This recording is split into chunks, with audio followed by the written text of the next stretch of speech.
নমস্কার। আজ করব লাউ পাতা দিয়ে ডালের বড়া। আগের দিন রাতে 1 কাপ মতো পরিমাণ মুসুরির ডাল ভিজিয়ে রেখেছিলাম। রান্নার আগে ভালো করে ব্লেন্ডারে একটু বেটে নিলাম। এবার একটু আদা বাটা, রসুন বাটা দিলাম, একটু কাঁচা পেঁয়াজ, তারপর গুঁড়া মশলাগুলা লবণ, মরিচ, হলুদ, একটু ধনে গুঁড়া, জিরা গুঁড়া, গরম মশলা গুঁড়া সব কিছু একসাথে মিশিয়ে এবার লাউ পাতার উপরে ওই মিশ্রণটা মাখিয়ে দিব। অল্প অল্প করে দিব। তারপর পাতাটা ভাঁজ করে আরও একটু মাখিয়ে দিব। এভাবে একটু একটু পাতা ভাঁজ করব আর চারিদিকে মাখিয়ে দিব।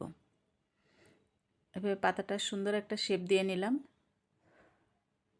দেওয়ার পরে উপরেও একটু মাখিয়ে দিব, যাতে উপরে একটা প্রলেপ থাকে, ডালের প্রলেপটা থাকে। এভাবে একে একে সবগুলো পাতা দিয়ে আমি বড়া আকারে বানিয়ে নিলাম। এটা খেতে কিন্তু অসম্ভব সুন্দর হয়।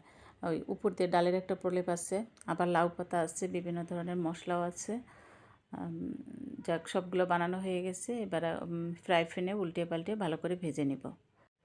ঢেকে ঢেকে 10 থেকে 15 মিনিট ভালো করে ভেজে নিলাম। আচ্ছা, আমি কিন্তু ডালের মিশ্রণের ভিতর কালিজিরে দিয়েছিলাম।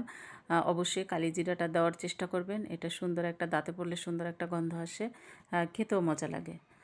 যাক, 10 থেকে 15 মিনিট রান্না করার পরে মোটামুটি রান্না হয়ে গেছে। হয়ে গেল আমার লাউ পাতা দিয়ে ডালের বড়া।